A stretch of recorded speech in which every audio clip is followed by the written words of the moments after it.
அன்பு தமிழ் உறவுகளுக்கு வாகை சுடரின் அன்பு வணக்கங்கள். This is your moment. Listen carefully. This is it. The last lap.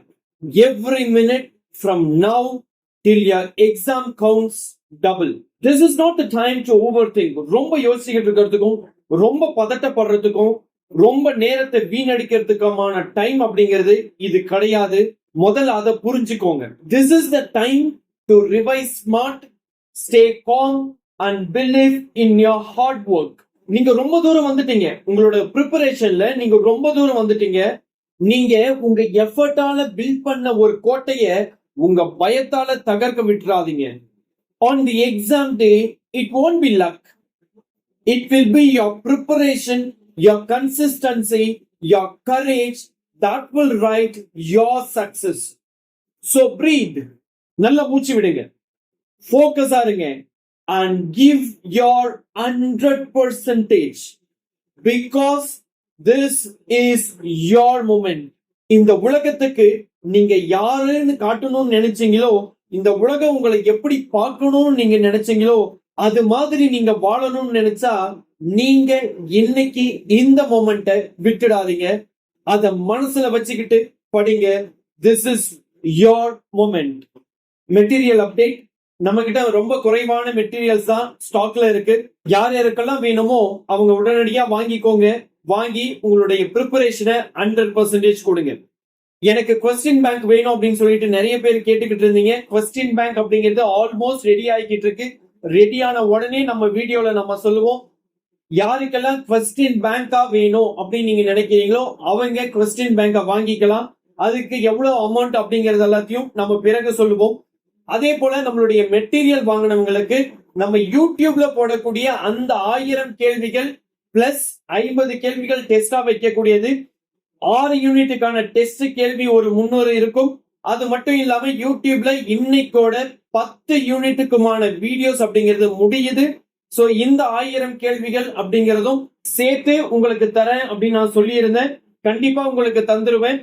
அதே சமயத்துல இந்த கொஸ்டின்ஸ் பிளஸ் எக்ஸ்ட்ராவா அடிஷனலா இருக்கக்கூடிய கேள்விகளும் எனக்கு வேணும், அந்த கொஸ்டின் பேங்க் வேணும் அப்படின்னு ஆசைப்படுறவங்க இல்ல வாங்கணும் அப்படின்னு நினைக்கிறவங்க just wait for the announcement நம்ம கொடுப்போம். அப்ப நீங்க அதை வாங்கி பயன்படுத்திக்கலாம். அண்ட் இந்த நேரத்துல ஒரு விஷயத்தை நான் உங்களுக்கு தெளிவுபடுத்தணும்னு நினைக்கிறேன். மண்டேல இருந்து நாம ஜெனரல் நாலேஜ்க்கான வீடியோஸ் போட போறோம். சோ தொடர்ந்து வாகை சுடரோட இணைந்திருங்க. கல்வி உளவியல் இதோட முடியுது. அடுத்து ஜிகேக்கு போறோம். அதே மாதிரி கல்வி உளவியல் இதோட முடிஞ்சிருச்சு அப்படின்னா இல்ல உங்களுடைய எக்ஸாம் வரைக்கும் சாட்டர்டேஸ்ல அதுக்கான டெஸ்ட் அப்படிங்கிறது போய்கிட்டே இருக்கு. சோ சண்டேல உங்களுக்கான ஆன்சர் வீடியோ வரும். சாட்டர்டேஸ்ல ஈவினிங் 6 மணிக்கு உங்களுக்கு டெஸ்டுக்கான வீடியோ வரும். சோ தொடர்ந்து அதை பார்த்துக்கிட்டே இருங்க. எந்த அளவுக்கு டெஸ்ட் பண்றீங்களோ அந்த அளவுக்கு உங்களுடைய கான்பிடன்ஸ் பில்ட் ஆகிட்டே இருக்கும். நீங்க எக்ஸாமுக்கு போகும்போது ரொம்பவே ஒரு கான்பிடென்டா கண்டிப்பா என்னால பாஸ் பண்ணிட முடியும் அப்படிங்கறத உறுதியா நீங்க போக முடியும். நீங்க எல்லாருமே மெயின் நல்லா படிச்சுக்கிட்டு இருப்பீங்க.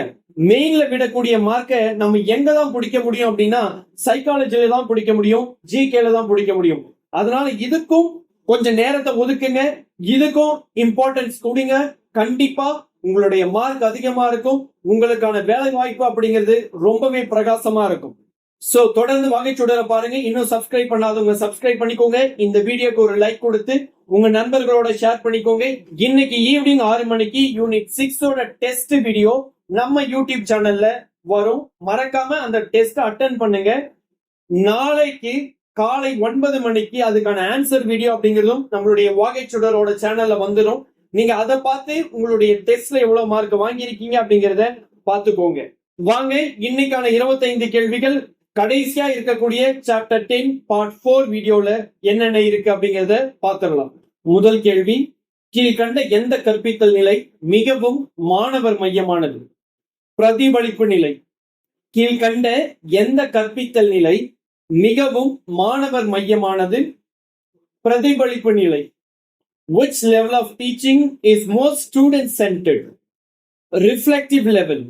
இரண்டாவது கேள்வி, பின் வருவனவற்றில் எது மெய்நிகர் வகுப்பறையில் பொதுவாக பயன்படுத்தப்படாத கருவி?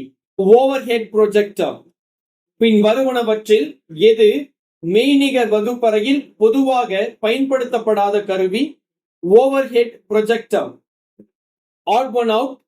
Which of the following tools is not typically used in a virtual classroom? Overhead projector. மூன்றாவது கேள்வி, கூற்று TPAC ஆசிரியரின் அறிவு ஒருங்கிணைப்பிற்கு முக்கியத்துவம் அளிக்கிறது. காரணம், இது தொழில்நுட்பத்திற்கு ஆதரவாக உள்ளடக்கத்தை புறக்கணிக்கிறது. சரியான விடை ஏ மற்றும் ஆர் இரண்டும் உண்மையானவை. மேலும் ஆர் என்பது ஏவின் சரியான விளக்கம். Assertion: TPAC emphasizes teacher knowledge integration. Reason: it ignores content in favor of technology. The correct answer is A. Both A and R are true and R is the correct explanation of A. நான்காவது கேள்வி, FOSS பற்றிய எந்த அறிக்கைகள் உண்மையானவை? A மற்றும் C. பயனர்கள் மூல குறியீட்டை பார்க்கவும் மாற்றவும் முடியும். FOSS-ஐ இலவசமாக மறுவிநியோகம் செய்யலாம். FOSS பற்றிய எந்த அறிக்கைகள் உண்மையானவை? பயனர்கள் மூல குறியீட்டை பார்க்கவும் மாற்றவும் முடியும். FOSS-ஐ இலவசமாக மறுவிநியோகம் செய்யலாம். Which statements are true about FOSS? Users can view and modify source code. FOSS may be redistributed freely. ஐந்தாவது கேள்வி, கல்வியில் மெய்நிகர் உண்மை என்பதற்கான சிறந்த வரையறை எது? கணினி உருவாக்கப்பட்ட அதிவேக 3D சூழல். கல்வியில் மெய்நிகர் உண்மை என்பதற்கான சிறந்த வரையறை எது? கணினி உருவாக்கப்பட்ட அதிவேக 3D சூழல். Which of the following best defines virtual reality in education? A computer generated immersive 3D environment. ஆறாவது கேள்வி, பொருந்தாத ஒன்றை தேர்ந்தெடுக்கவும். கல்வியில் மெய்நிகர் உண்மையின் பயன்பாடு பொதுவாக இவற்றில் எது இல்லை? இலக்கண பயிற்சிகளை அச்சிடுதல். பொருந்தாத ஒன்றை தேர்ந்தெடுக்கவும். கல்வியில் மெய்நிகர் உண்மையின் பயன்பாடு பொதுவாக இவற்றில் எது இல்லை? இலக்கண பயிற்சிகளை அச்சிடுதல். Odd one out. Which of these is not typically an application of VR in education? Printing grammar worksheets. ஏழாவது கேள்வி, கற்பித்தலுக்கான அமைப்பு அணுகுமுறையின் இறுதி நிலை என்ன? மதிப்பீடு. கற்பித்தலுக்கான அமைப்பு அணுகுமுறையின் இறுதி நிலை என்ன? மதிப்பீடு. The final stage of the system's approach to instruction is evaluation. எட்டாவது கேள்வி, ஒரு ஆசிரியர் மாணவரின் முன் தேர்வு பதில்களின் அடிப்படையில் உள்ளடக்கத்தை மாற்றியமைக்கும் ஒரு கற்றல் தொகுதியை உருவாக்குகிறார். இது எதற்கு உதாரணம்? கிளை தொடர் திட்டமிடப்பட்ட கற்றல். ஒரு ஆசிரியர் மாணவரின் முன் தேர்வு பதில்களின் அடிப்படையில் உள்ளடக்கத்தை மாற்றியமைக்கும் ஒரு கற்றல் தொகுதியை உருவாக்குகிறார். இது எதற்கு உதாரணம்? கிளைத்தொடர் திட்டமிடப்பட்ட கற்றல். A teacher develops a learning module that adapts its content based on the student's answer to a pre-test. This is an example of branched programmed learning. ஒன்பதாவது கேள்வி, சைபர்நேட்டிக்ஸ் என்ற சொல்லை உருவாக்கியவர் யார்? Norbert Weiner. சைபர்நேட்டிக்ஸ் என்ற சொல்லை உருவாக்கியவர் யார்? Norbert Weiner. The term cybernetics was coined by Norbert Wiener. பத்தாவது கேள்வி, TPAC கட்டமைப்பில் கற்பித்தல் அறிவு மற்றும் உள்ளடக்க அறிவு ஆகியவற்றின் குறுக்கீடு ஒரு ஆசிரியரின் எந்த அறிவை குறிக்கிறது? ஒரு குறிப்பிட்ட பாடத்தை எவ்வாறு திறம்பட கற்பிப்பது என்ற அறிவை குறிக்கிறது. TPAC கட்டமைப்பில் கற்பித்தல் அறிவு மற்றும் உள்ளடக்க அறிவு ஆகியவற்றின் குறுக்கீடு ஒரு ஆசிரியரின் எந்த அறிவை குறிக்கிறது? ஒரு குறிப்பிட்ட பாடத்தை எவ்வாறு திறம்பட கற்பிப்பது என்று குறிக்கிறது. In the TPAC framework, the intersection of pedagogical knowledge and content knowledge refers to a teacher's knowledge of how to teach a particular subject effectively. 11வது கேள்வி, கீழ்கண்டவற்றுள் எது OER இல் உள்ள மறு விநியோகம் உரிமைக்கு சிறந்த எடுத்துக்காட்டு? ஒரு திறந்த கல்வி காணொளியின் நகலை ஒரு சக ஊழியருடன் பகிர்ந்து கொள்ளுதல்.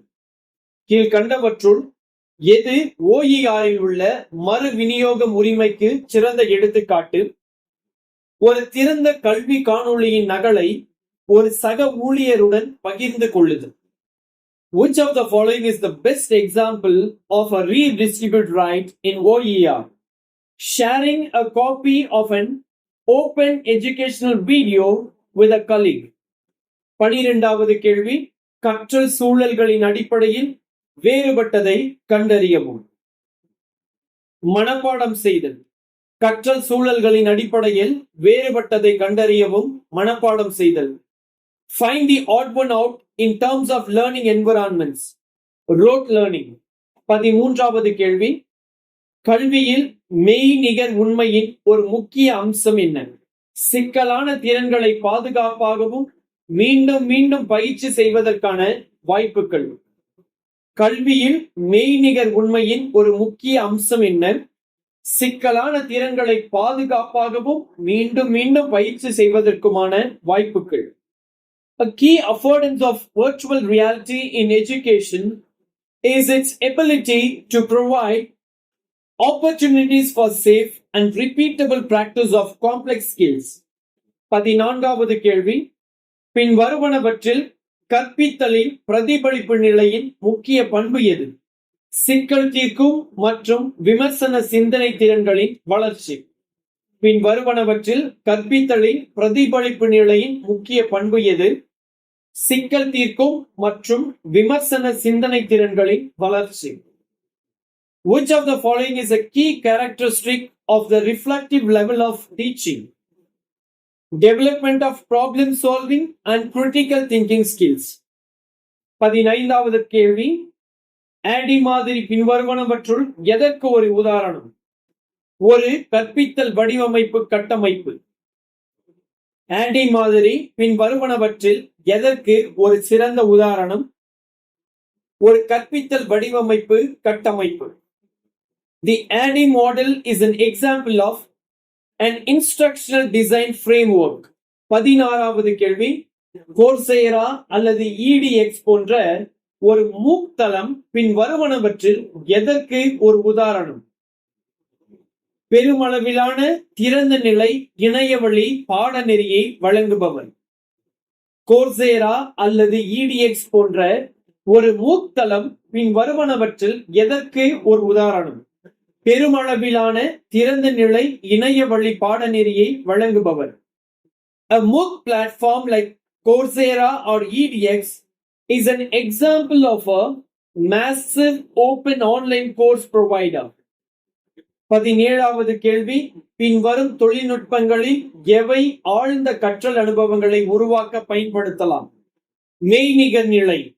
பின்வரும் தொழில்நுட்பங்களில் எவை ஆழ்ந்த கற்றல் அனுபவங்களை உருவாக்க பயன்படுத்தலாம்? மெய்நிகர் நிலை. Which of the following technologies can be used to create immersive learning experiences? Virtual reality, VR. 18வது கேள்வி, ADDIE மாதிரியில் பகுப்பாய்வு கட்டத்தின் முதன்மை நோக்கம் என்ன? அறிவு மற்றும் திறன்களின் தற்போதைய மற்றும் விரும்பிய நிலைக்கு இடையே உள்ள இடைவெளியை அடையாளம் காணுதல். ADDIE மாதிரியில் பகுப்பாய்வு கட்டத்தின் முதன்மை நோக்கம் என்ன? அறிவு மற்றும் திறன்களின் தற்போதைய மற்றும் விரும்பிய நிலைக்கு இடையே உள்ள இடைவெளியை அடையாளம் காணுதல். The primary purpose of the analysis phase in the ADDIE model is to identify the gap between the desired and current state of knowledge and skills. 19வது கேள்வி, TPACK என்ற கருத்துருவை உருவாக்கியவர்கள் யார்? டி. மிஸ்ரா மற்றும் கோஹ்லர். TPACK என்ற கருத்துருவை உருவாக்கியவர்கள் யார்? மிஸ்ரா மற்றும் Kohler. The concept of TPACK was developed by Misra and Kohler. 20வது கேள்வி, கல்வியில் FAST-ஐ பயன்படுத்துவதால் ஏற்படும் நன்மைகளில் பின் வருவனவற்றில் எது இல்லை? உத்தரவாதமான தொழில்நுட்ப ஆதரவு. கல்வியில் FAST-ஐ பயன்படுத்துவதால் ஏற்படும் நன்மைகளில் பின் வருவனவற்றில் எது இல்லை? உத்தரவாதமான தொழில்நுட்ப ஆதரவு. Which of the following is not a benefit of using FAS in education? Guaranteed technical support. 21வது கேள்வி, பின்வரும் பயன்பாடுகளில் எது வகுப்பறையில் செயற்கை நுண்ணறிவுக்கான எடுத்துக்காட்டு? நிகழ்நேரத்தில் கடினத்தன்மையை சரி செய்யும் ஒரு தகவமைப்பு வினாடி வினா அமைப்பு. பின்வரும் பயன்பாடுகளில் எது வகுப்பறையில் செயற்கை நுண்ணறிவுக்கான எடுத்துக்காட்டு? நிகழ்நேரத்தில் கடினத்தன்மையை சரி செய்யும் ஒரு தகவமைப்பு வினாடி வினா அமைப்பு. Which application is an example of AI in the classroom? An adaptive quiz system that adjusts difficulty in real time.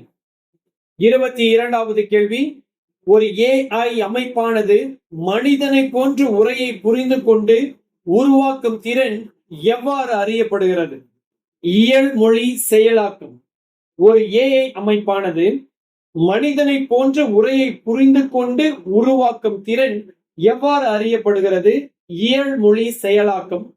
The ability of an AI system to understand and generate human-like text is known as Natural Language Processing, NLP. 23வது கேள்வி, ஒரு ஆசிரியர் மாணவர்களிடம் தங்கள் பள்ளியில் கழிவு மேலாண்மைக்கான ஒரு புதிய மற்றும் மேம்படுத்தப்பட்ட அமைப்பை வடிவமைக்க சொல்கிறார். இந்த செயல்பாடு ப்ளூமின் திருத்தப்பட்ட வகைப்பாட்டின் எந்த நிலையுடன் ஒத்துப்போகிறது? உருவாக்குதல். ஒரு ஆசிரியர் மாணவர்களிடம் தங்கள் பள்ளியில் கழிவு மேலாண்மைக்கான ஒரு புதிய மற்றும் மேம்படுத்தப்பட்ட அமைப்பை வடிவமைக்க சொல்கிறார். இந்த செயல்பாடு ப்ளூமின் திருத்தப்பட்ட வகைப்பாட்டின் எந்த நிலையுடன் ஒத்துப்போகிறது? உருவாக்குதல். A teacher asks students to design a new and improved system for waste management in their school. This task aligns with which level of Bloom's revised taxonomy? Creating. 24வது கேள்வி, கல்வியில் அமைப்பு அணுகுமுறை எதை வலியுறுத்துகிறது? கல்வி செயல்முறையின் அனைத்து கூறுகளின் ஒன்றோடொன்று சார்ந்த தன்மை. கல்வியில் அமைப்பு அணுகுமுறை எதை வலியுறுத்துகிறது? கல்வி செயல்முறையின் அனைத்து கூறுகளின் ஒன்றோடொன்று சார்ந்த தன்மை. The systems approach in education emphasizes the interrelatedness of all components in educational process. 25வது கேள்வி, பின் வருவனவற்றில் எவை கல்வியில் AI பயன்பாடுகளின் எடுத்துக்காட்டுகள்? A, B மற்றும் C மூன்றுமே சரியான விடை. தனிப்பயனாக்கப்பட்ட பின்னூட்டத்தை வழங்கும் அறிவார்ந்த பயிற்சி அமைப்புகள், தானியங்கு கட்டுரை தரப்படுத்தும் மென்பொருள், ஆபத்தில் இருக்கும் மாணவர்களை அடையாளம் காண முன்கணிப்பு பகுப்பாய்வு. பின் வருவனவற்றில் எவை கல்வியில் AI பயன்பாடுகளின் எடுத்துக்காட்டுகள்? தனிப்பயனாக்கப்பட்ட பின்னூட்டத்தை வழங்கும் அறிவார்ந்த பயிற்சி அமைப்புகள், தானியங்கு கட்டுரை தரப்படுத்தும் மென்பொருள், ஆபத்தில் இருக்கும் மாணவர்களை அடையாளம் காண முன்கணிப்பு பகுப்பாய்வு. Which of the following are examples of AI applications in education? The answers are A, B and C. Intelligent tutoring systems that provide personalized feedback, automated essay grading software, predictive analytics to identify at-risk students. So, இத்துடன் இன்னைக்கான 25 கேள்விகள் முடிவடையுது. இத்துடன் 10 யூனிட்டுக்கான 1000 கேள்விகளும் முடிவடையுது. கண்டிப்பா இந்த கல்வி உளவியல்ல நீங்க எங்களோட நம்ம வாகைச்சுடர் சேனலோட தொடர்ந்து பயணிச்சிருக்கிறீங்க. கல்வி உளவியல்ல நீங்க அதிக மதிப்பெண்கள் வாங்கறதுக்கு நம்மளுடைய வாகைச்சுடர் சேனல் உங்களுக்கு உறுதுணையா இருக்கும். அதனால மறக்காம நம்ம சேனலை சப்ஸ்கிரைப் பண்ணிக்கோங்க. இந்த வீடியோக்கு ஒரு லைக் கொடுங்க, உங்க நண்பர்களோட ஷேர் பண்ணிக்கோங்க. இந்த வீடியோவோட டிஸ்கிரிப்ஷன்ல இந்த யூனிட்டுக்கான 100 கேள்விகள் உங்களுக்கு PDF ஃப்ரீயா கொடுத்திருக்கேன். நீங்க அதை டவுன்லோட் பண்ணி நீங்க பயன்படுத்திக்கலாம். இந்த 1000 கேள்விகள், டெஸ்ட்ல நமக்கு கொடுக்கக்கூடிய 50 கேள்விகள், இது எல்லாமே ஒன்றிணைந்து நம்மளுடைய மெட்டீரியல் வாங்கினவங்களுக்கு அனுப்பி வைக்கப்படும். இந்த கேள்விகள் பிளஸ் இன்னும் ஒரு 50 அல்லது 100 கேள்விகள் இணைந்த ஃபர்ஸ்ட் இன் பேங்க் அப்படிங்கிறது ரெடி ஆகிக்கிட்டு இருக்கு. ரெடியான உடனே அது நம்மளுடைய வாகைச்சுடர் மூலயமா விற்பனைக்கு இருக்கும். அதனால தொடர்ந்து வாகைச்சுடரை பாருங்க. இன்னைக்கு ஈவினிங் வரக்கூடிய டெஸ்ட் நல்லா பண்ணுங்க. நாளைக்கு வரக்கூடிய ஆன்சர் வீடியோவை பாருங்க. திங்கட்கிழமையிலிருந்து பொது அறிவுக்கான வீடியோக்களை நம்ம சேனல்ல நம்ம போடுவோம். தொடர்ந்து பாருங்க. அடுத்த வீடியோவில் சந்திப்போம். நன்றி, வணக்கம்.